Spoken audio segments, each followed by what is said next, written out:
Welcome everyone to Wildlife and Water Friendly Gardens Series 2024.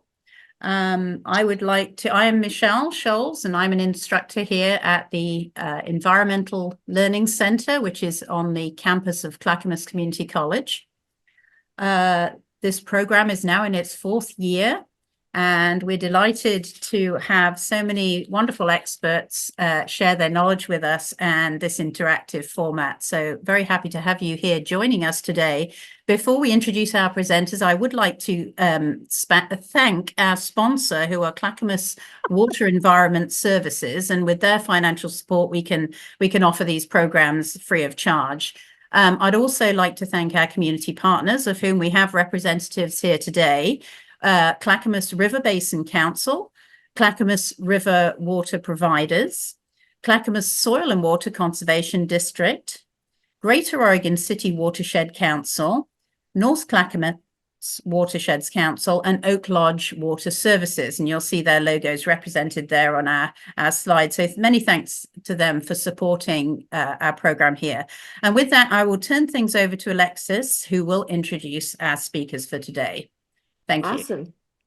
Thanks, Michelle. All right. And yes, indeed. Welcome, everybody. Most of you are already doing the Zoom housekeeping things that I mentioned, which is primarily to keep your microphone on mute, which helps reduce background noise. During Tom and Sam's presentations, please post any clarifying questions in the chat. We will have a Q&A period at the end, so I will be collecting your questions and then conveying them at the end. All right, it is my pleasure to introduce our speakers today. We have Tom Gaskill. So as the Executive Director of the Greater Oregon City Watershed Council, Tom brings several decades of conservation experience to the position through his work along the Oregon coast and more recently in the Portland metro area. In his previous jobs as Conservation Learning Program Manager at the Oregon Zoo, and prior to that as the Education Coordinator for the South Slough National Estuarine Research Reserve for over 20 years, he worked to grow understanding and advance stewardship of Oregon's coastal watersheds, estuaries, and the ocean. He received his Bachelor of Science degree in environmental biology from Plymouth State University and Plymouth, New Hampshire. And in his current position for the Greater Oregon City Watershed Council, Tom manages a variety of restoration and stewardship projects. He leads fundraising and grant writing to grow capacity and coordinates efforts with the Clackamas Partnership and other governmental and community organizations.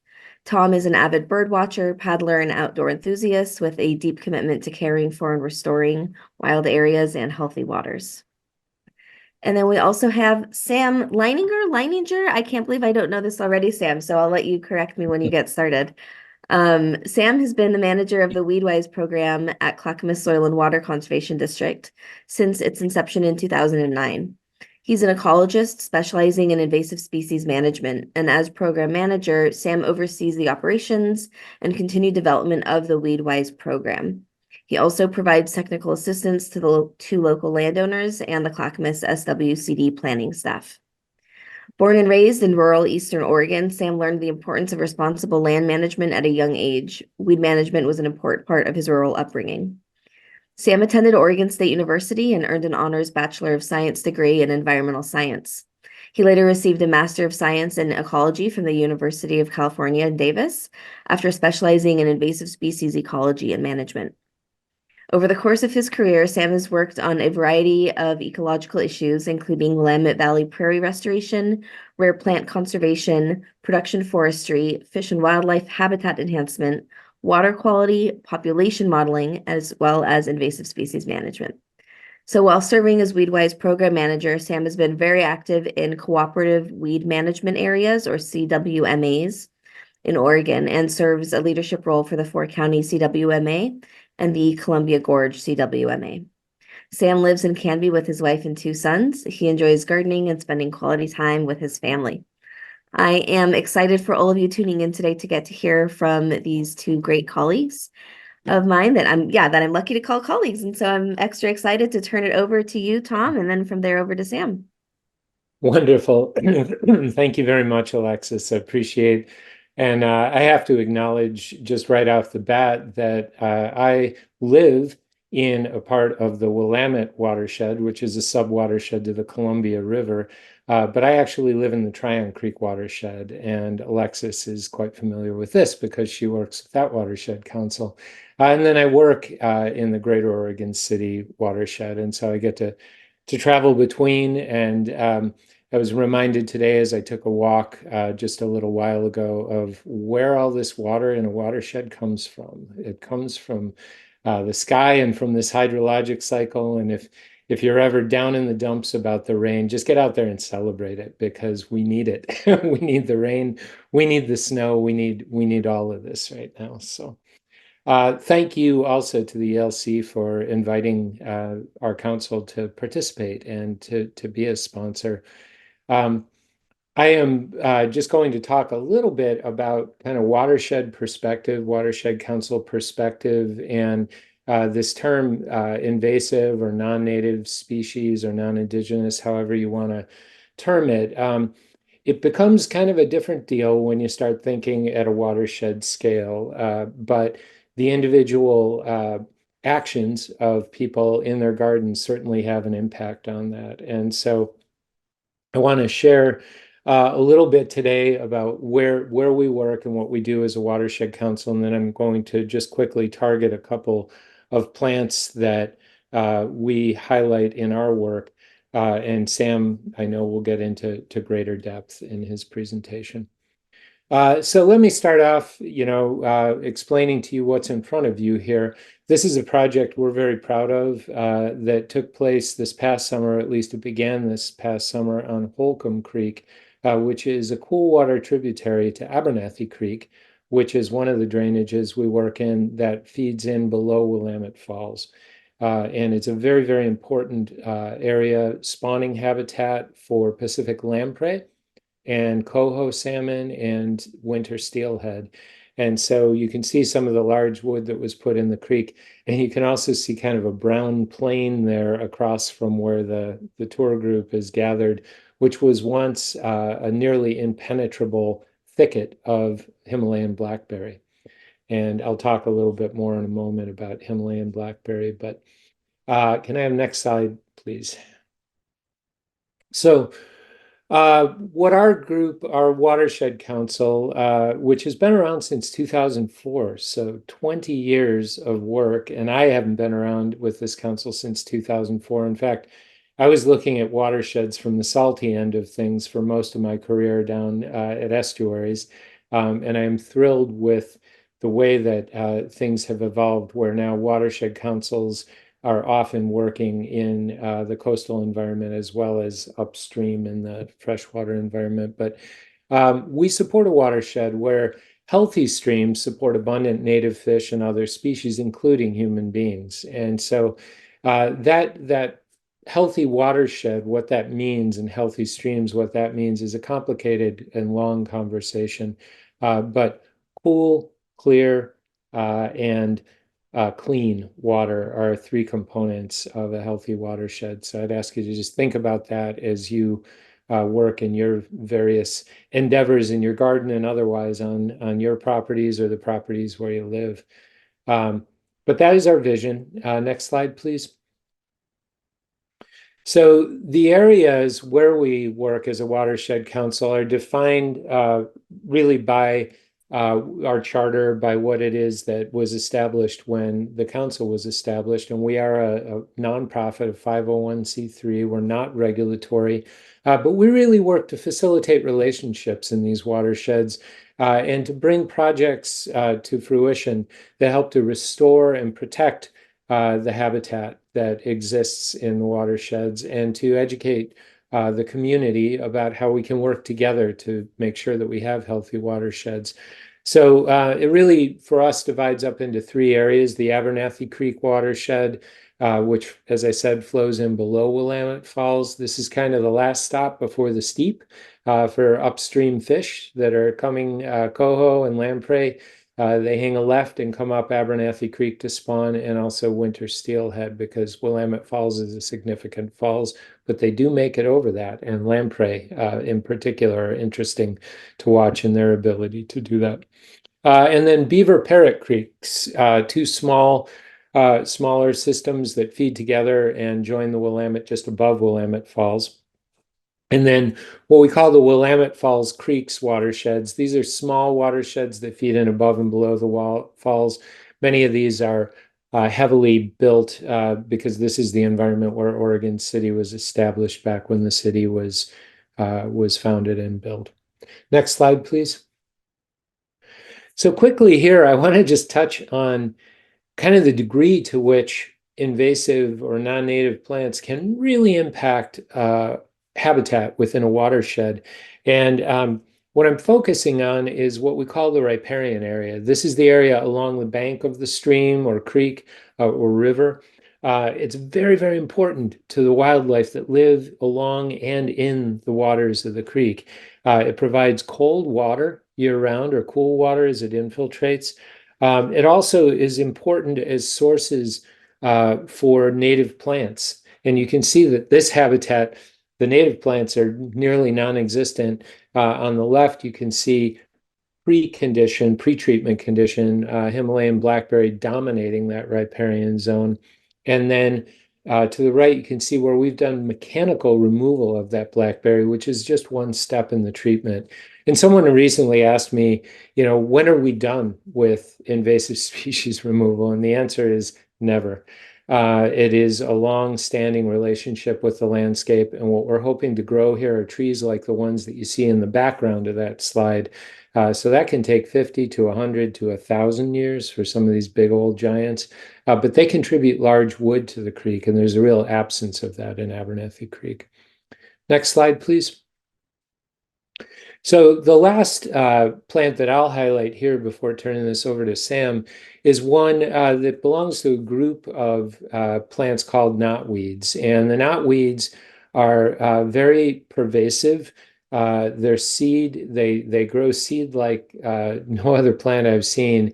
And when they settle into a place, they can really damage not only the ability for other plants to grow up because they block them out and create a monotypic stand, but they also, those roots go deep and then they spread both through seed and through vegetative means and can really destabilize banks, and that's important.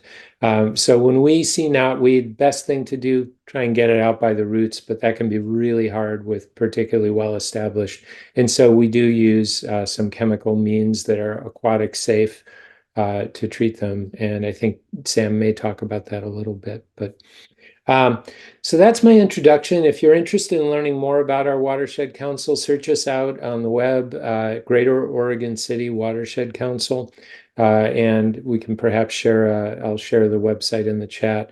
Look forward to connecting with you all. And I want to turn it over to Sam. And Sam, tell them what's happening. You know more than I, so I look forward to hearing from you. Thanks. Thanks, Tom. So today, we're really going to be talking about kind of some identification of invasive plants. And so really, figuring out the friends from the foes when we're out there, working in our backyards and that sort of thing. So to launch off, again, my name is Sam Leininger. I'm the Weedwise Program Manager for the Clackamas Soil and Water Conservation District. And the bio covered most of my material, so I'll leave it at that. But I want to start off first with talking about what are invasive plants, or invasive weeds. So oftentimes you hear a lot of different terminology, and they're similar but kind of different. So I wanted to make sure we're all on the same page about what we're discussing today. And invasive weeds are those plants that have really kind of three key characteristics. One is that they're occurring outside of their historic geographical boundaries. They also exhibit an aggressive growth habit, and then they have a detrimental impact on some resource, so be that social, economic, or ecological. So those are the three characteristics, though, that really help to define what an invasive weed is. But there are a lot of other terms. So you might hear just the basic term of weed, right? That's what most people are talking about. And that could be really any undesirable plant, or it could even be a desirable plant, but in an undesirable location. Other things are non-native, so just again a species that is not historically from a particular region. You've also got invasive, so things that are exhibiting aggressive growth. And then there's two terms that really have more of a legal designation, but are commonly used. And one of those is noxious. So noxious weeds are those with a legal designation that are usually designated by a listing authority. And in our area, this would be the state of Oregon, and also the county to some degree as well, especially if there's a noxious weed control district in your area. The other term is nuisance. So oftentimes there are cities or municipalities that may have nuisance ordinances. And so these are prohibited plants or prohibited growth on plants that may be regulated as well. So, but why should we be so concerned about invasive weeds, right? It's just, it's just another plant, they're fine out there, right?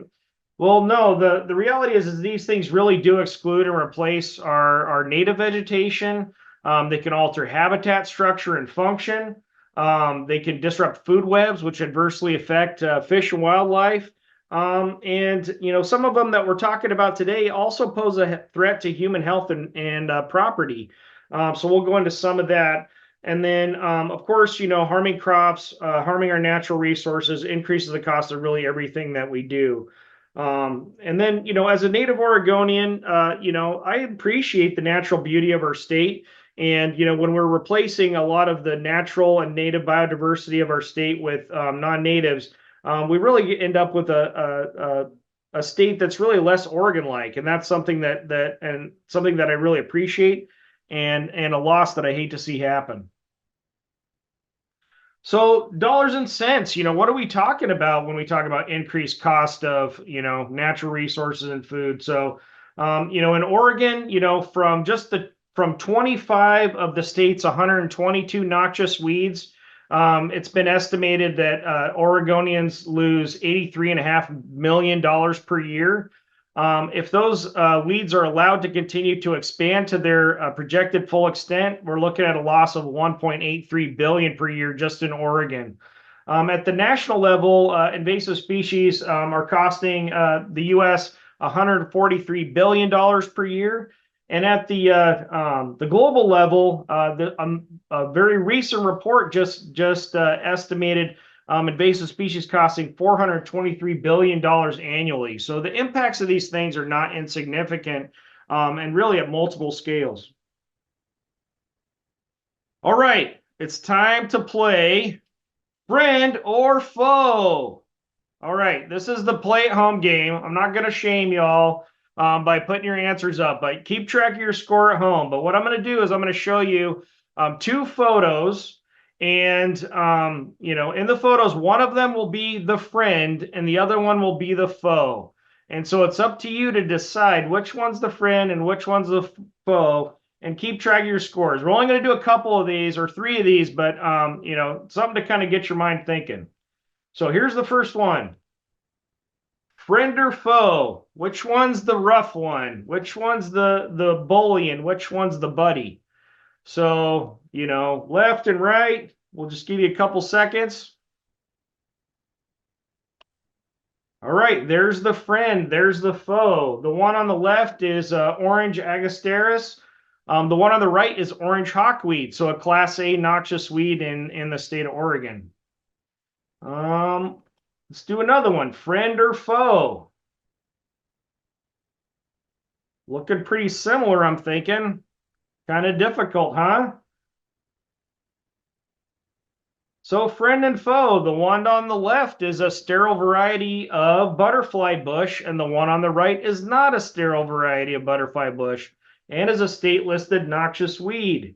So, but kind of difficult to tell apart, I would say. Friend or foe?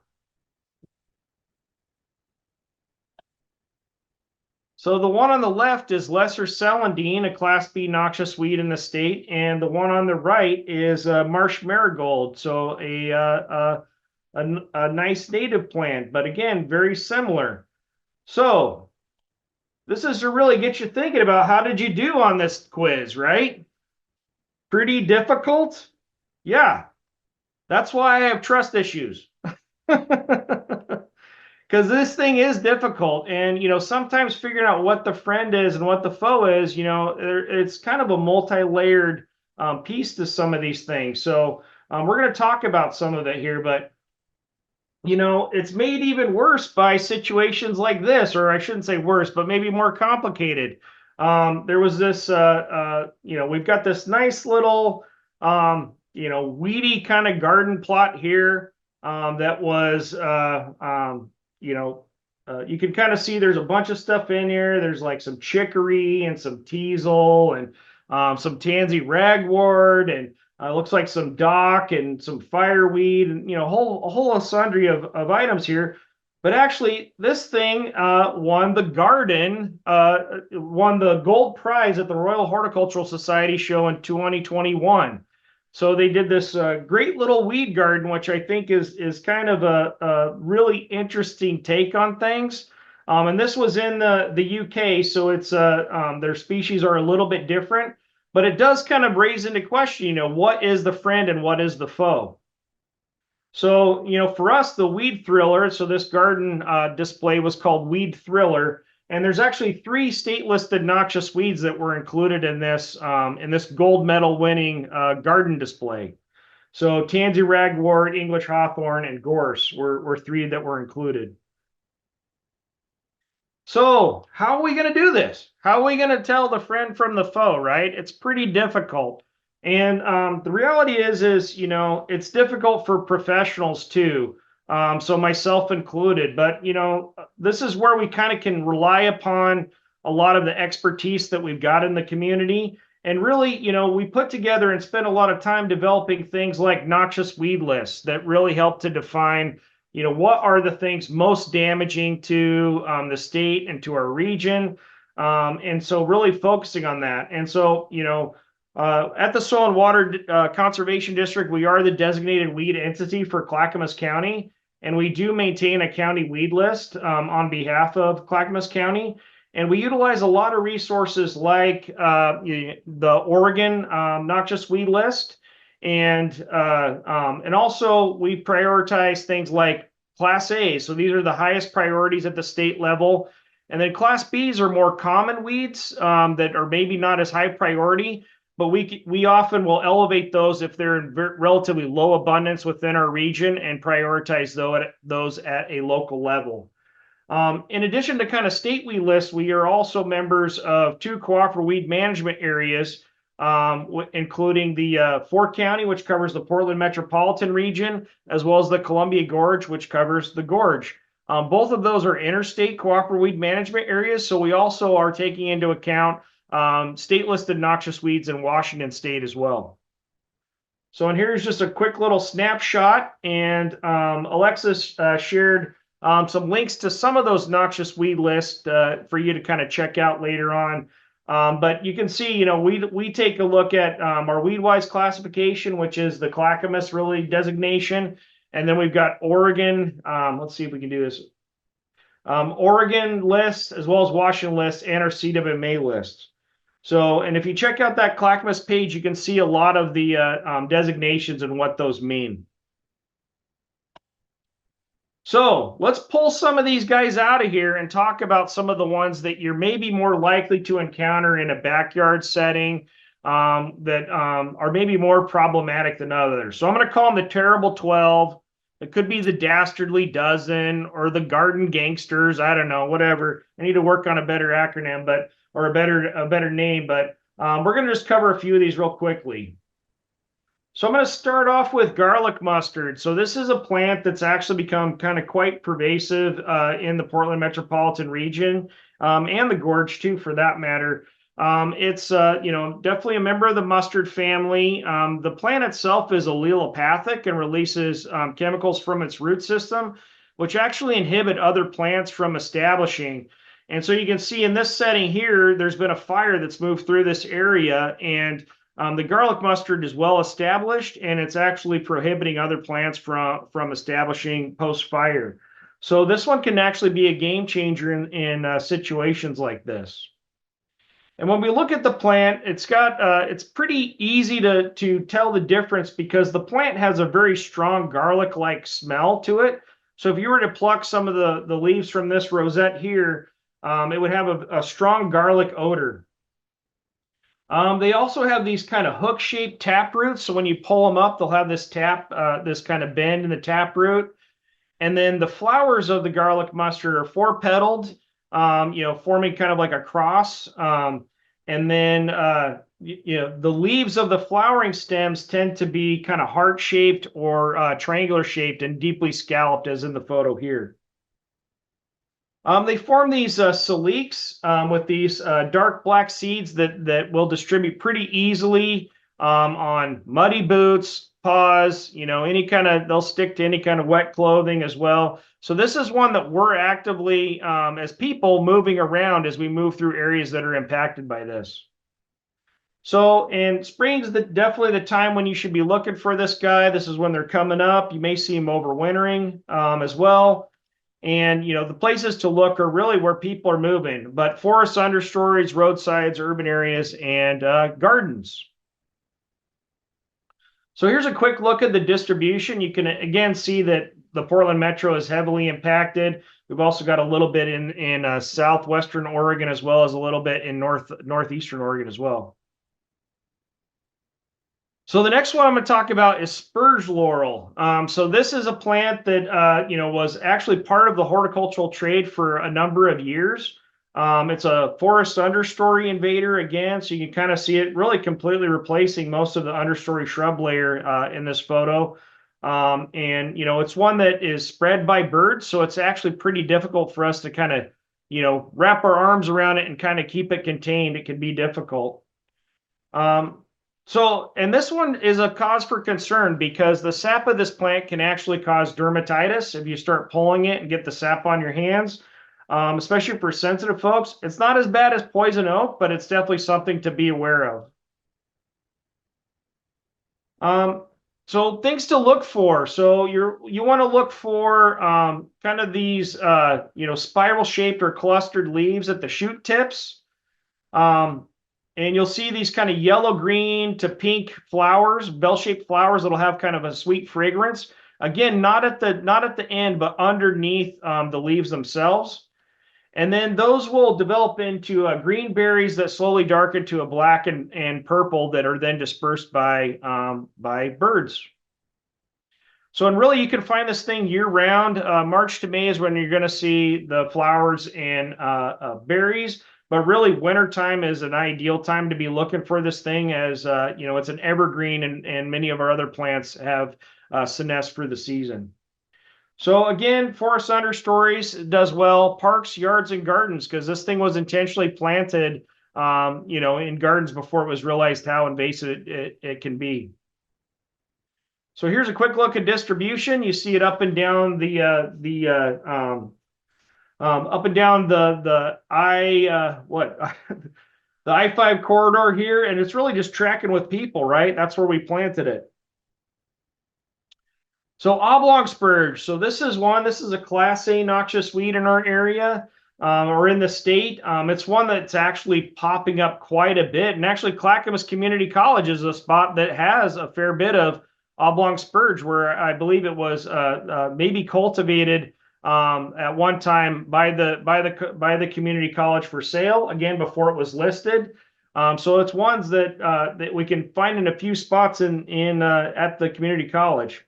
It does replace other vegetation and can kind of form really dense stands. And like the spurge laurel, this plant is also a potential health hazard. So the milky sap of this plant can cause contact dermatitis as well. So you want to be careful if you're handling it.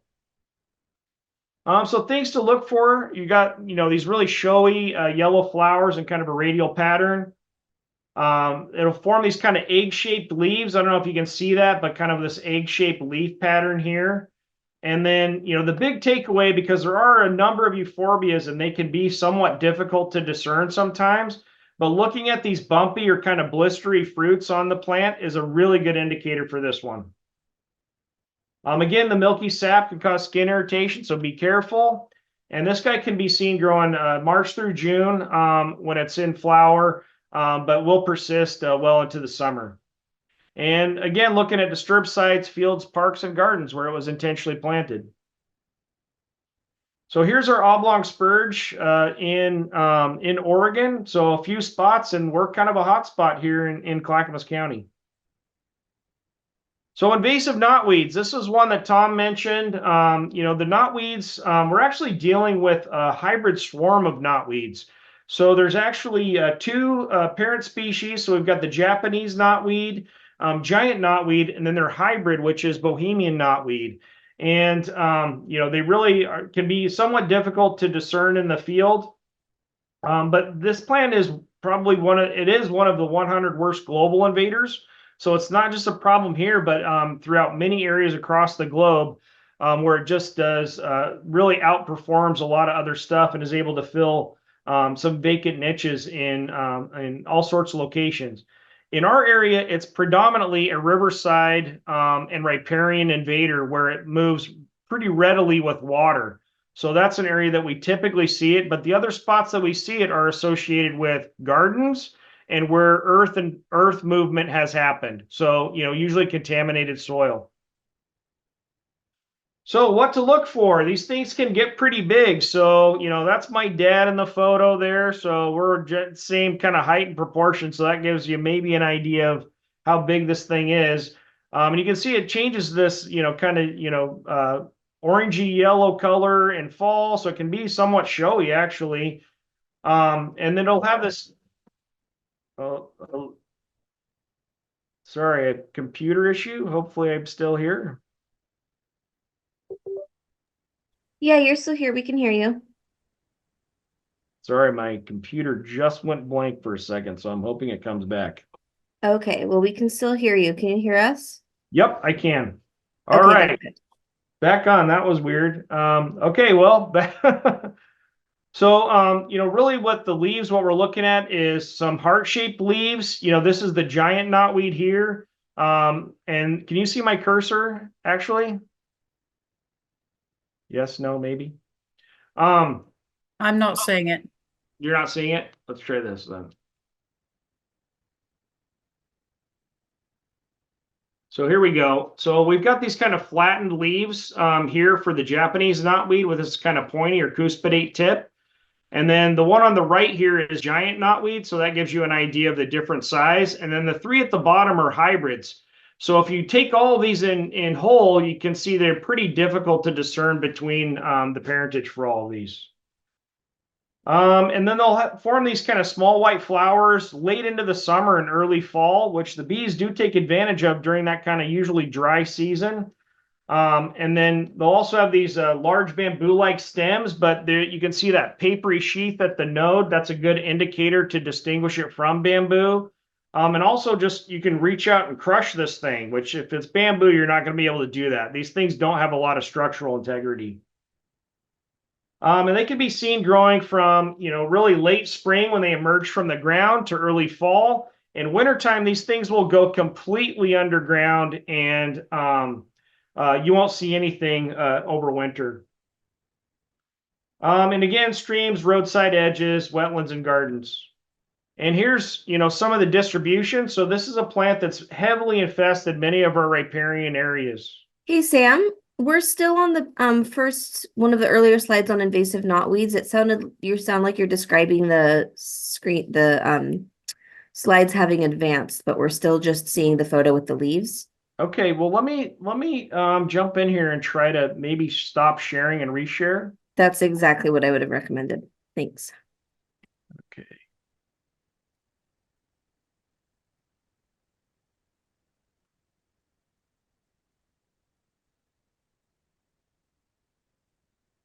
Maybe.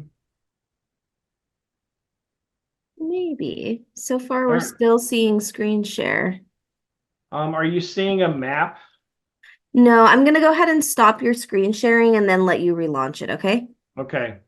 Must have been my power surge or whatever happened there. So, We'll get back into it, no doubt. all right, let's try again.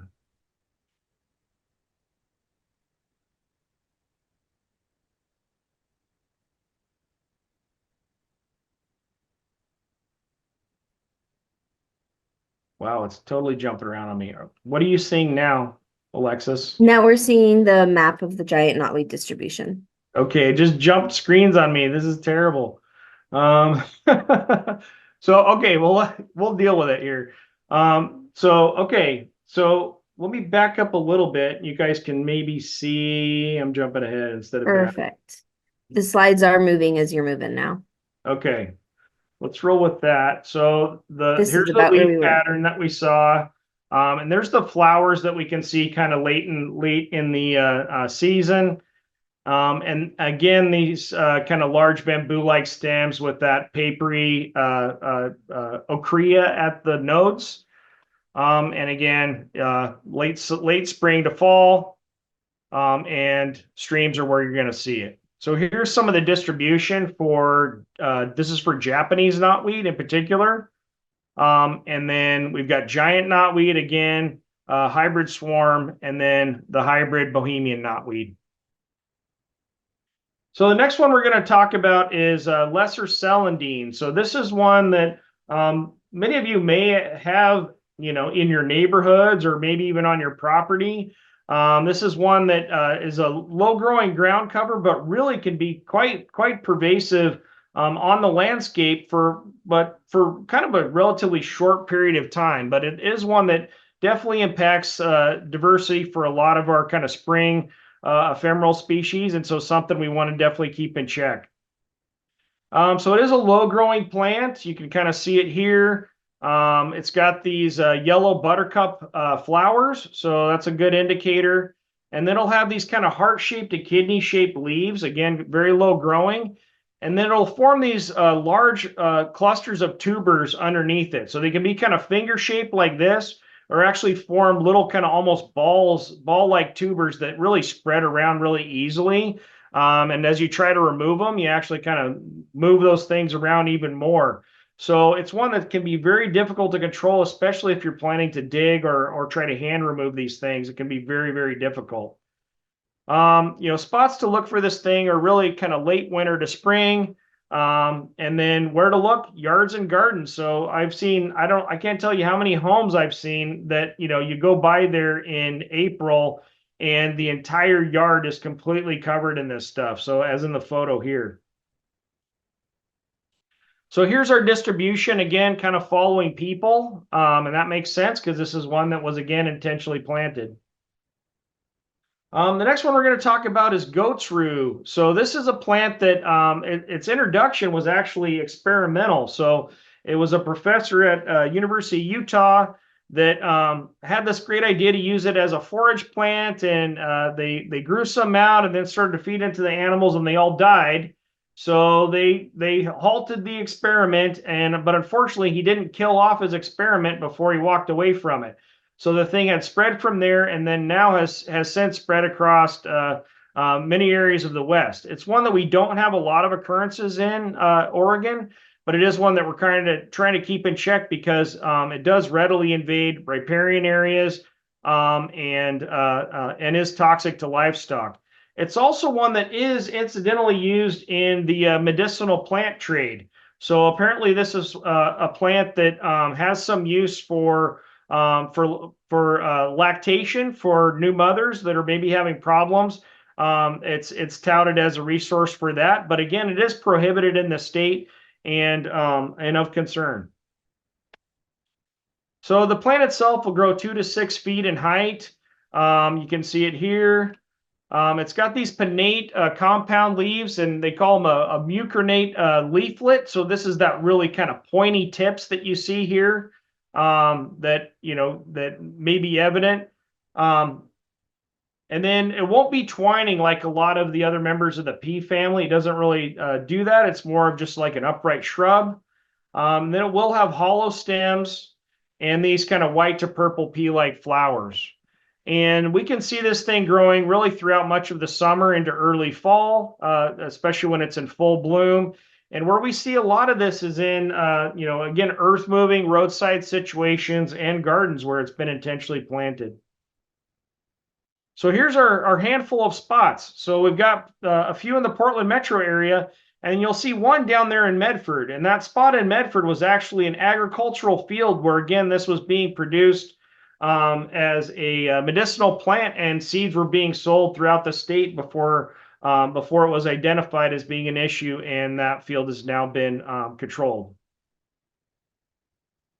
So our next plant is giant hogweed. So this is one that kind of famous for being bad, I'd say, really. It is one that has persisted in the informal plant trade because it is kind of a large and I would say showy plant for sure. But it is one of concern, and it is a health hazard. So if you do get the sap on you, this thing causes actually real sensitivity to the sun, and you can get second and third degree burns relatively easy with just a little bit of sun exposure. And those burns can actually last for months after the fact. So you may have an exposure, and then you heal up from it, and then get back out in the sun again, and it's recurring. So it is one of great concern. And I restrained myself in not showing the horrible photos of people with the blisters and sores from this thing. So, but they can be quite big and quite showy, which is why they're sometimes spread as kind of a garden oddity. So you can see this thing's pretty large. They've got these large umbrella-shaped flowers, very similar to a carrot if you're familiar, but much larger. It'll have these hollow stalks with these raised blistery splotches. So that blistering is something you really want to remember for ID. And then, they'll have these large, deeply incised leaves, and these leaves are actually kind of 3 large leaflets that are deeply incised. And then you want to look May through July, but really late in the season, you'll spot this guy as well. And where we see this is in urban areas, vacant lots, and, old gardens. So there are some lookalikes, and the most notable lookalike for us is really our native cow parsnip. So it is closely related, but you can see the stature is much smaller. The leaves are not as deeply incised as what you see with the giant hogweed. And then the hairiness is more soft and fuzzy. Now, I caution you on the cow parsnip too. This thing can cause the same kind of contact dermatitis as the giant hogweed, but not to the same extent. The other one that I get calls from once in a while is related to poison hemlock. I feel they look very different. The leaves are much more ferny in appearance. And then there is no hairiness to the stems on the poison hemlock. But again, one to be very careful in handling, as it can cause issues for you as well. Poisoning issues in particular. So here's our giant hogweed distribution. So again, Portland Metro it's owning it, right? We're getting all the noxious weeds up here. So the next one we're going to talk about is orange hawkweed. So this is one that is really aggressive, especially in kind of grassland. Think like meadowscapes. Yards are a good example. It is one that will replace really everything else out there. So, I saw a couple notes about dandelion. Well, this thing makes dandelion look like not much. So, it is a dandelion-like plant, but it'll have multiple flower heads. So, instead of one, you've got what, 6, 7, 8 flower heads on this thing. And it does reproduce from seed.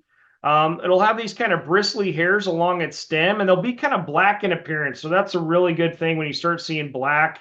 That's an indicator. The stems will be leafless, and then it does have a milky sap, and does spread vegetatively as well. So not only is this thing producing a ton of seeds, but it then creeps along the ground to form these kind of dense infestations like this, where you have essentially nothing else on the landscape except for the orange hawkweed. And it can be seen growing from late May to early June, and will continue through much of the growing season. And where we see it is in open fields, mountain meadows, and gardens. So this is one that appears to have been in the horticultural trade in Clackamas County for really a brief period of time, and took off in a number of locations. So here's our hawkweed distribution. We've got a lot of it associated in our areas with power line corridors where it's been moved in and now is spreading pretty readily through those areas where we have difficulty getting overhead coverage to help try to shade this thing out. But again, homes and gardens is the other location that we're dealing with a lot. All right, policeman's helmet. This is another one that's pretty interesting. This is actually an annual plant, and they can get quite large. It's often touted to be the fastest growing annual plant, and these things can get pretty aggressive. So they can form really dense stands. They tend to invade areas that are wet, so stream sides, wetlands, that sort of thing. So if you got a wet part of your property, that would be an area where it would definitely want to take off. And the big issue with these things is as a native or as an annual plant, they grow well during the growing season and then quickly die off in fall, and they leave the ground fully exposed along streams and waterways. Well, when we get those high water events in winter and spring, those areas are exposed, and it leads to increased erosion, which reduces our water quality and aquatic fish habitat. So it's one that we're definitely concerned about. Again, these things can grow up to 10 feet high in a single season. They've got a very shallow root system. So, I mean, you pull them up, it's actually really cathartic and super easy to do. But it is something you need to kind of stay ahead of if you do have some. And then it'll have these kind of hood-shaped white to purple flowers. And this distinctive spur that you can maybe see at the base there. And then it produces these explosive seed pods that will dehisce seeds out, 30 feet from a parent plant. So they can spread pretty good distances. I mean, and I'll tell you, when you're ever in those potted areas, it's one of those things where it's almost addictive to pop them, but try not to because you're just spreading the stuff around. But they're somewhat hypnotic if you ever have a chance to actually see one. And these things are growing really through the middle summer months. So, 4th of July is usually when we're starting our treatments, right after the 4th, and that's where they're tend to be growing in our area and flowering for easy identification. And again, wetlands, roadsides, riverbanks, and gardens. So this is one that definitely has been in the garden trade as seed, and they often call it poor man's orchid is another name for it. And there are several other impatient species that should be of concern that I encourage you to look into as well. So here's our policeman's helmet. We've got a lot in the Portland metro area, and then the coast has quite a bit too, I think just because of the additional wet weather over there. All right, yellow archangel. This is one that was horticulturally grown up until actually fairly recently. It's got a very showy foliage to it, low growing ground cover, but will just spread, as you can see in this photo here, and naturalizers are definitely under impact from it. So again, low growing ground cover. The plants will run and trail and form large dense patches. It's got these yellow kind of hooded flowers that grow in whorls at the top of the plant. And then the leaves are opposite, and in our area, typically variegated, but not always. So sometimes you'll see some that are just green in color and they lack that variegation. These things are easily recognized throughout the growing season. It's kind of hard to miss something kind of that showy. And they will stay prominent as other vegetation dies off. And then, where to look. So, this is a photo I actually took at my Oregon City Farmers Market one Saturday. And you can see there is some yellow archangel growing in a pot where it has been historically favored as kind of one of those trailing plants in hanging pots. So this is one, because it's relatively new, still persists somewhat in the hort trade, although very infrequently now. It's becoming much more recognized and people are more aware. So here's our yellow archangel, again, kind of following people. The next one we've got is purple loosestrife. So this is a one that, again, was introduced as a horticultural plant. Quickly spread to riparian areas and wetlands where it just gets incredibly dominant. Oaks Bottom is probably one of the most famous purple loosestrife patches in North America. It's probably the most photographed population around, where it just gets to be really aggressive. And the plant is it's tall. They can be clump forming. They've got these really showy magenta flowers, so you can understand why people planted them at one point in time. And they'll have a square to angular stem to them. And, spots to look for this thing, or really times to look for this are throughout the growing season, but then the flowering from June to August. And then wetlands, ditches, and your gardens. So there are some, once in a while I'll see stuff, growing in somebody's yard where they have purposely planted it. So this is one that's fairly widespread, and you can see it's really moving, up that Willamette Valley corridor. This is really tracking the Willamette River. So, the Willamette is heavily infested with this plant, as are many of our waterways, and this is how this thing really spreads. All right, kudzu. So those of you that have maybe been to the southeastern United States, this is one that may be familiar to you. They often call it the plant that swallowed the South, and here's a group of hitchhikers along the highway that didn't quite make it. I kid, of course, but this plant does grow and cover everything. So we have things like ivy in our area. Ivy grows up the tree until it hits sunshine, and then it kind of stops, and the tree's still there. But the kudzu will just keep going and completely smother things. So, and this was one that was initially introduced as a forage plant as well, and actually touted by the Soil Conservation Service at the time as a soil stabilizer. But quickly, it was realized that what an issue it was. So again, a large climbing vine with these kind of velvety brown stems. You'll see these compound leaves with kind of a fuzzy lobed leaflet. And pea-like flowers in midsummer, and they'll have a grape smell, but this happens very infrequently. It's very rare to actually see one in bloom. But they can be seen growing throughout the spring and summer, and from late summer to early fall. And this might be like wondering, like, why are we talking about kudzu if it's a southeast issue? And the reason I bring it up here is because we've actually had 4 populations established in Clackamas County that have since been eradicated. There's been additional populations in the Portland metropolitan region as well. So we know it's one that's coming into the area. And so spots to look for this are, along roadsides, gardens. If you've got a neighbor next door with a Southern accent and a longing for home, maybe keep an eye out on their garden as well, just to make sure they're not, planting some kudzu just to recall their Southern roots. So here's kind of the centroid for the 2 locations in the Portland and the Clackamas populations. So with that, there's so many more. We could keep going forever and ever here, it feels like.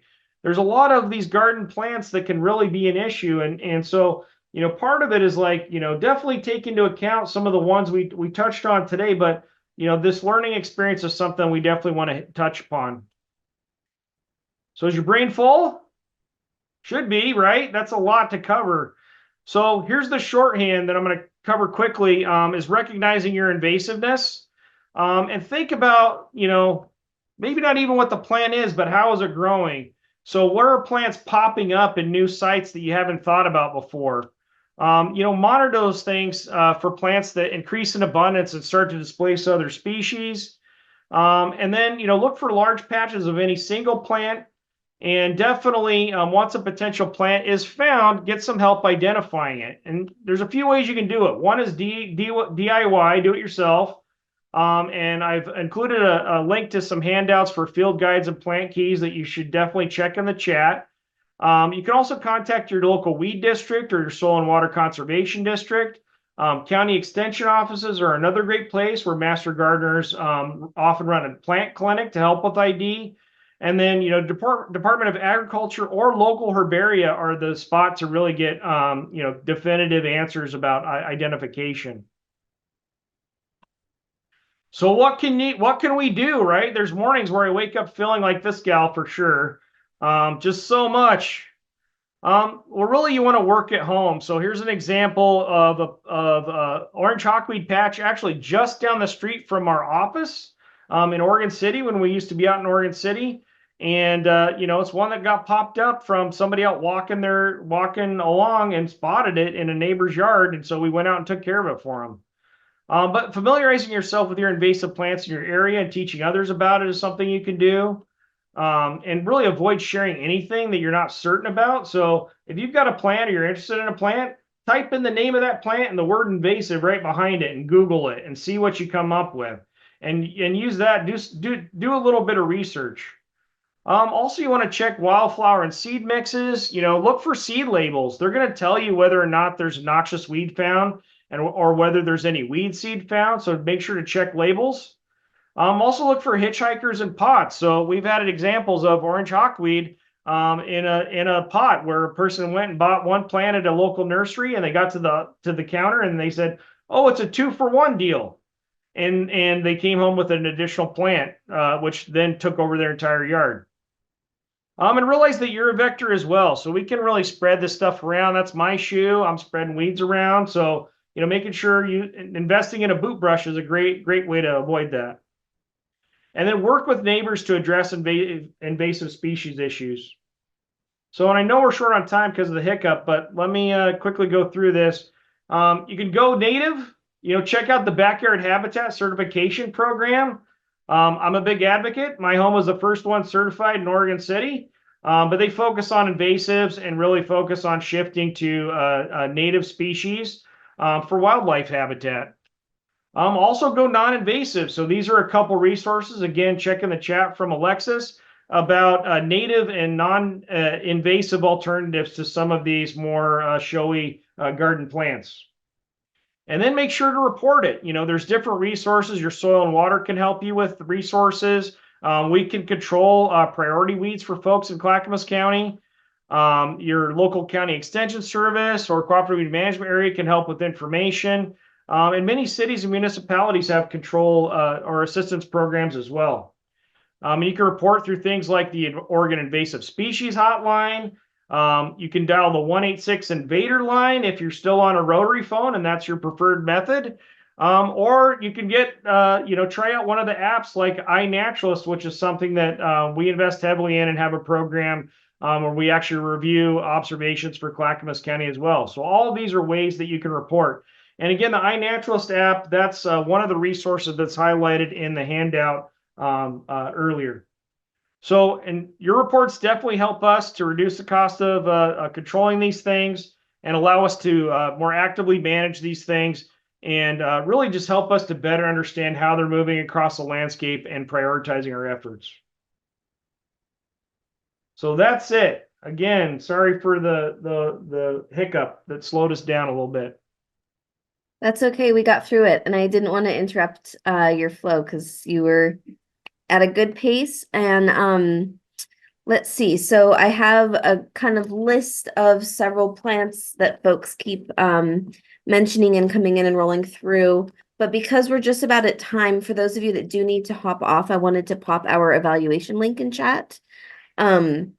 Next week, we will be talking about companion planting for clean water. So any of those of you that have to hop off right away, please click that link on your way out so we can get your feedback. Otherwise, thank you, Sam. And I know that Tom as well might need to hop off shortly. So let's see. One of the first questions actually at the bottom of the chat, Sam, you live in Canby now, right? And is that outside of the backyard habitat certification? That is, but I'm working on them. So right now, the backyard habitat, at least within Clackamas County, is limited to the Portland metropolitan urban growth boundary. Or I should say, the zip codes within the urban growth boundary. Okay. Great, thank you. All right, let's see. I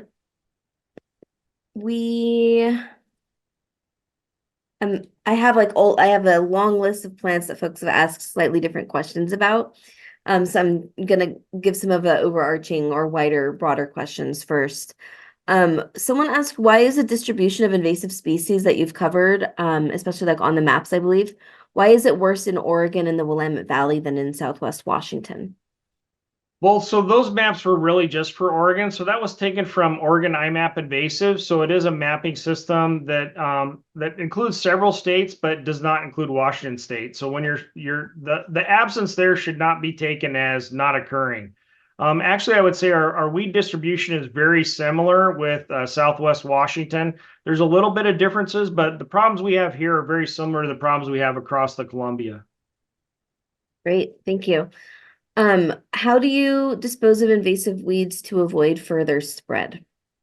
Okay, well, this is one where we say compost the weeds, but toss the seeds, right? So you want to throw away anything that's seeding, treat it as trash, bag them up and treat them as trash. If it is purely vegetative, you can compost it.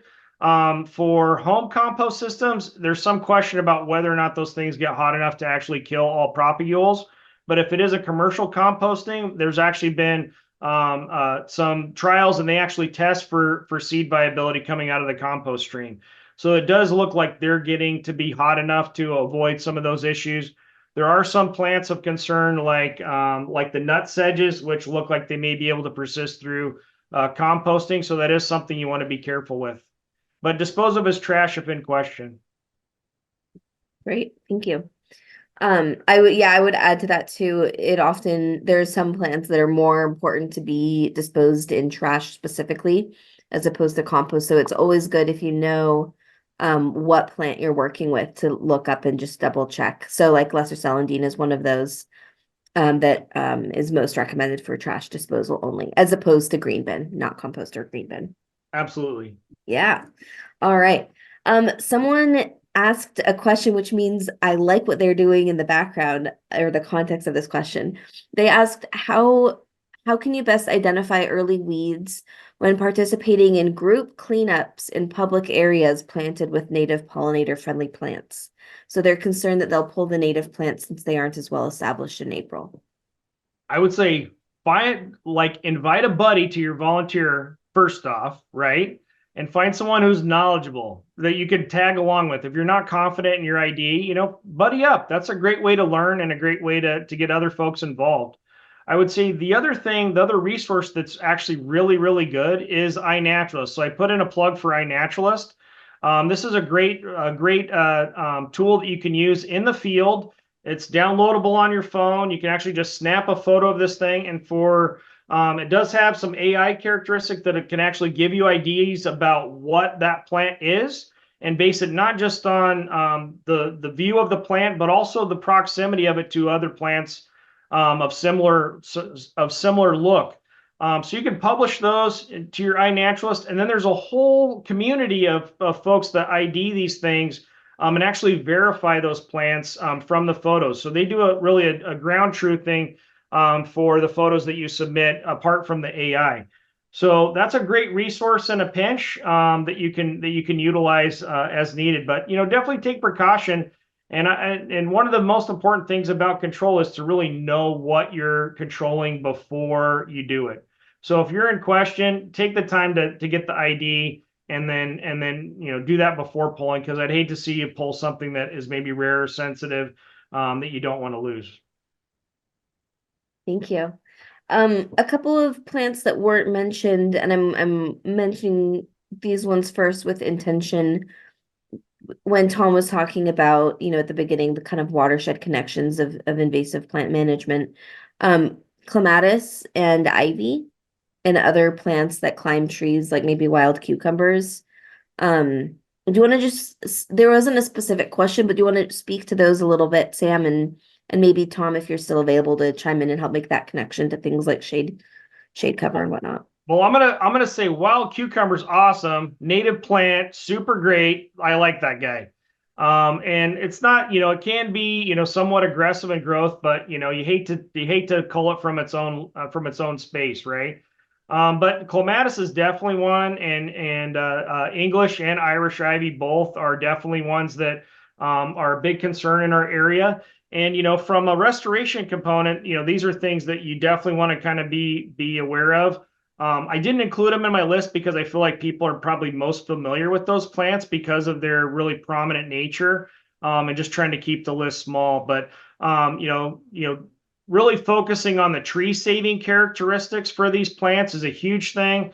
And, with the ice storms and that sort of stuff that we saw recently, you can see the impacts of these tree climbing vines and just the sheer amount of weight that they put on the trees and the sheer amount of tree fall that occurred as a result of those. So from a restoration in a home yard perspective, like, don't let those things gain a hold, and definitely focus on your tree saver strategies where you clear around the tree and let the standing material come down. But those are definitely things of high priority and would be in any garden.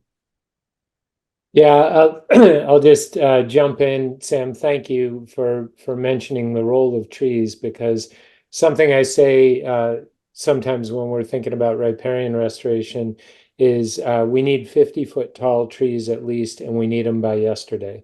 And everyone knows that it's impossible to grow a 50-foot tall tree by yesterday. So we really need to be forward thinking in our actions. And the trees not only provide shade, but they provide the large wood that makes a major component of the habitat for in-stream aquatic species. And I think, one piece that we maybe don't think about with clematis and ivy, but they can blanket invasives that really just need to be released. They're down there, they're in the soil, they're trying to grow. And the clematis in particular can just grow over. I've seen them overtopping all kinds of trees where, it starts with just tendrils and then smothers the tree entirely and shades it out. And so you've got a native, in some cases, quite a significant native population that is sitting there in the soil, waiting and trying to get up above where it can get some light. And it's these invaders that are just shading it out. So yeah, and we could certainly talk about others in the aquatic environment, but thank you so much. Really learned a lot through your presentation today. Awesome. Thank you, Tom. And all right, Sam, I'm going to go through a couple of the questions that have rolled on in. Is yellow loosestrife also invasive? You talked about purple loosestrife. Yeah, and yellow loosestrife, I actually had a slide for yellow loosestrife in this thing before I called it for time. But it is one that is invading the Willamette River system. And, it's one that we are starting to see more and more in our area. So that's a Lismachia. I'm trying to think of the Latin name. But the one thing about that one is there's a very closely associated garden plant. So it's Lismachia punctata, I believe is the name. And it has the same common name as well. So it's one that you want to kind of be aware of, but it relates to the inflorescence, but maybe you want to do some research about that one just to make sure, because they can be difficult to discern. But one is very common in the garden trade, and the other is a Class A noxious weed for the state. So again, that friend or foe photos, that's a good one to kind of throw up and take some time figuring it out. But the punctata seems to be more well behaved, and the yellow loosestrife that's more riparian focused is one that we want to really keep an eye out for and know the difference between. Mm-hmm. Thank you. What about sumac trees? Sumac. So they definitely naturalize. They are not a state listed noxious weed, so actually you can still buy them and sell them and propagate them to your heart's content. But it is one that I find to be, a plant that does naturalize and kind of fills in the same gap as you might see for tree of heaven. So it's one that I would typically advise against planting, in the potential that it may become listed at some point in time in the future. But right now it is not currently listed. Thank you. Someone who is new to the Pacific Northwest is tempted to go easy on a couple of cute weeds and is wondering if she will regret her leniency. For horseweed and a tiny, or at least so far tiny, vetch. Any thoughts on what might come? For a lot of the common weeds, I mean, I guess it ultimately depends on what you want to do on your property, so like horseweed's one that definitely spreads all over, but it also like circumnavigates the world, so it's it's everywhere. So, the reality is that, you really just want to kind of focus on what's important to you, especially for things that are weedy, but not noxious. And if you're looking to put in a garden or do that sort of thing, then I definitely try to get ahead of them and try to keep them in check, just so you're not continually fighting them when you do start putting in other plants and that sort of thing on your landscape. Thanks. And someone asked, what about the bluebell type flowers that are weeds? They're not sure what they're called. I'm wondering if you can guess based on bluebell type flowers. Well, there are the bluebells. So like the Spanish bluebells definitely take over. And this is the time of year when you start seeing them come up. And they can be difficult to control when you do have them, because they are so deeply rooted. So again, but that's kind of a garden weed, not a state listed noxious weed. But if it is one you want to control, they can be difficult. Great. Are daylilies considered invasive? Not listed yet, but I've definitely seen them, especially out on the coast in a few riparian areas where I have seen them naturalize, and it's given me pause to make me think maybe. In the and never mind. I changed. I was going to say something, but I'm not going to. And then someone asked how to get rid of poison hemlock. Poison hemlock. So that's one that you want to really be careful with because the dust from the plants, even old plants, can be a problem for inhalation. So if you want to come through and actually cut out or clear out old material, you want to make sure to wear a mask. So pull out your COVID mask. You got another use for it. And kind of make sure to wear, gloves, long sleeves if you're clearing stuff out. But more often than not, oftentimes folks are using herbicides to try to tackle those things. But with poison hemlock, because it tends to grow near water, you need to be really careful about what you use, and make sure if you do use herbicides to use something that's aquatically approved, because it is most typically wet areas that I see that guy really take off. Gotcha. Someone also asked, what about removing shiny geranium? And that was one that I saw a lot in the chat at the beginning, as that most frequently encountered. Shiny geranium's the plague, as far as I'm concerned. It's one that, if you asked me 15 years ago, we had very little in Clackamas County. And almost overnight, that plant popped up all over the county in all sorts of different spots, and has just spread like wildfire, literally. So it's one that if you're going to control it, you actually can control it. It's not difficult to kill, but what you're doing is you're fighting the seed bank. So it amounts to controlling it often and frequently, just to make sure that you keep that thing in check and exhaust the seeds from the seed bank. So that's the best thing. So if you think like, oh, it's winter, nothing's happening, no, that stuff's going to town while you're hunkered down inside. But if you do have it on your property and it's not completely taken over, I would be all over it just to prevent it from spreading further. And it is one that we target in remote areas of the county. So like the Mount Hood National Forest is an area where we're actively targeting shining geranium. But lower down, we're moving it around so much, it's really difficult to get after it. Thanks. All right. The last question that I have received is, what about hiring goats to clear blackberries and other weeds? So goats can actually be really effective, especially if you own the goats. So, if you got the ability to kind of keep them contained, they work really well in kind of like areas with steep access issues and that sort of thing, where it can be somewhat difficult. The goats are really adept at removal in those areas. But for blackberries in particular, what they'll do is they'll defoliate, but they will not remove the canes. So if you are using those and you're trying to reclaim the ground, you're going to have to come in afterwards and still clear out those canes for access. And typical, although they can be a good resource, the goats, especially for hire, tend to be an expensive treatment. So it's interesting. People are more expensive or less expensive than hiring goats to do the same work. So it's an unfortunate reality of things, just because of the logistics, I think, of transporting animals, keeping them contained and ensuring care.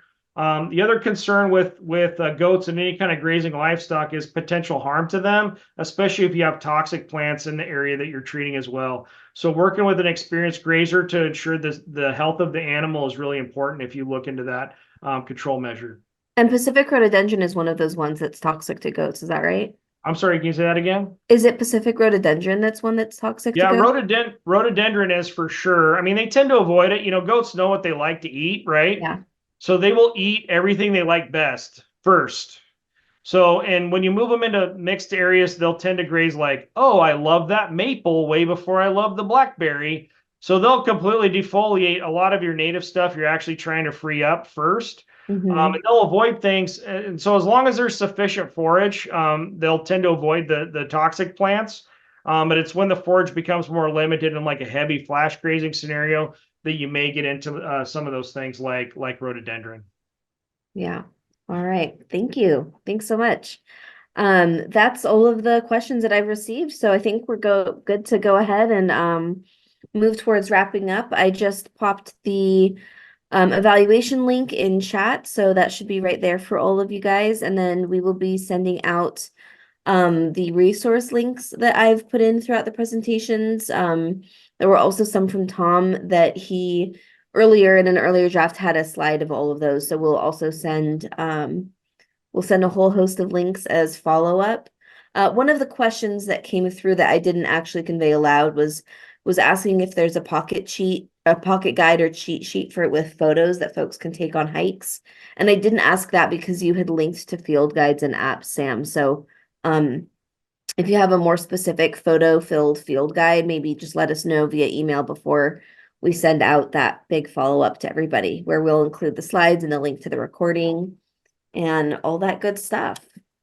Yeah, definitely check out that ID handout, the link that has there, because there is a bunch of field guides. You can actually download them straight to your phone if that's handy for you, or you got it in your pocket, and work through it that way. Awesome. Okay, thanks so much, Sam. It was a fantastic presentation. Lots of information to absorb. And just to reiterate, yes, we will send out the recording, because I get quite a lot of inquiries about that for people who can watch in their own time and pause and look at the identification in more detail. But yeah, fantastic talk. Thank you, Sam, and also to Alexis for doing a great job fielding all those questions. All right, we'll see you next week, hopefully, for our 5th in the series. Take care.